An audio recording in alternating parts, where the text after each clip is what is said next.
Book 1. I think I can keep this short. This goes over here and done. Almost everyone dies. The end. Ha! Just kidding. Not the dying part though. But first, meet Carl. He's looking for his ex-girlfriend's cat. Carl's greatest strength are his fashion sense and his really big... Oh yes, that's the dying part. And when those stairwells appear. Carl gets some pretty nice options. Hard choice. And he goes for the second one. Whee! The dungeon wastes absolutely no time. A goblin appears and he brings his friends. And that's where Carl learns how to solve problems. Phew.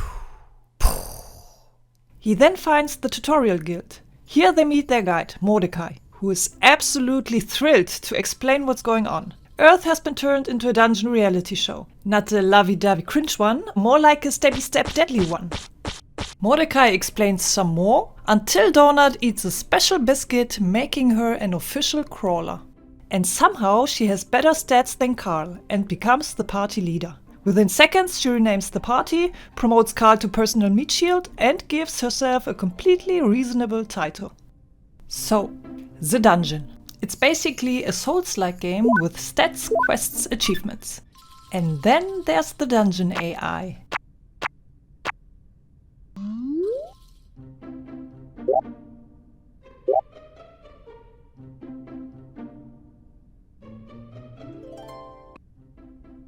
It's not just sarcastic, it's a neurotic, text-spewing, sadistic control freak that dominates the entire dungeon. It watches your every step and sometimes develops some deeply unsettling obsessions.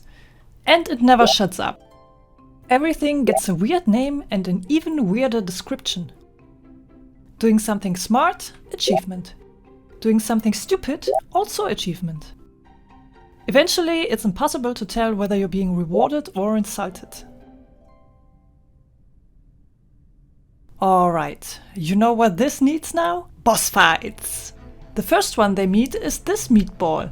Some epic rolls and athletic movements later, it's already over. Back in the safe room, they watch a TV show called Dungeon Crawler World Earth. The premise is simple: explain humanity to an alien audience, and most importantly, explain why humanity sucks. War, pollution, corruption, greed. The show just keeps going down the list. Well, maybe this wasn't such a bad idea after all. Eventually they meet other crawlers. Some cooperate and some think, what other options do we have here?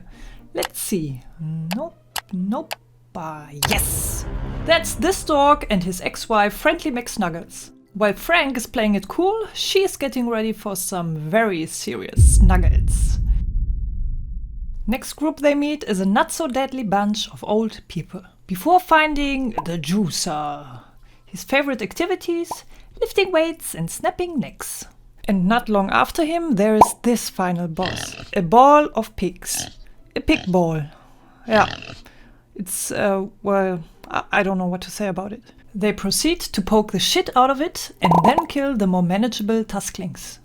And that's when the stairwells appear. Carl and Donut descend to floor 2 and immediately find themselves on a talk show, hosted by Odette. Half crap and half, well, you tell me. Back in the dungeon they meet this little fella. He has some of the finest stuff. And it's not just any quality, it's toilet grade.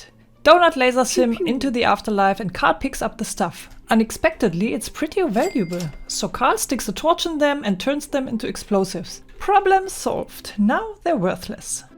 Then they reunite with the dungeon's elite fighting force. And the dungeon then interrupts with an important announcement. Blah blah blah, death, destruction, misery. Oh, and by the way, anyone caught urinating or defecating outside the toilet will be hunted down by a rage elemental from floor 13. Whew, okay, I guess a lot of shit happened. Literally. Normally people would hear this and think, okay, fair enough. But Grandpa Jack here decides he didn't survive wars just to be told where to piss. And drops his pants. The rage elemental spawns immediately and halves the group. Donut shakes a smoke bomb out of her fur and the remaining group retreats into the nearest empty safe room. Carl tries the thing called thinking. Well, he tried. He grabs every bomb he owns, throws them and Donut onto a motorcycle and heads back toward the Rage Elemental. An extremely aggressive round of Mario Kart later, the Elemental slides into the staircase to floor 3 and dies.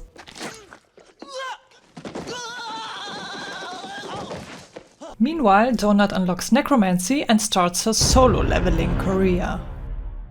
This allows Donut to repeatedly send already dead monsters back into combat, and then back into death, and back into combat, and back into death, and back into combat. Okay. So that's where you draw the line, yeah? They discover a cute door, but tentacles! Years of experience in shady internet corners have prepared him for this moment. I'm joking. As always, he blows it up. The next safe room contains a toaster and some mana toast. This is completely irrelevant. The plot can wait. I just love this. It's time for another talk show. This one is called Death Watch Extreme Dungeon Mayhem. Because Subtlety died on floor 1. The show is hosted by an orc who looks like every second sentence ends with "Trust me, bro." Yep, that's more like it. As for the actual show, Alpha Bob starts drama, Carl destroys him. Live on TV. And just a few hours later, a special fan-made video is leaked, earning him the honorable title of Carl's Naughty Little Piggy. And now it's finally time for another boss battle.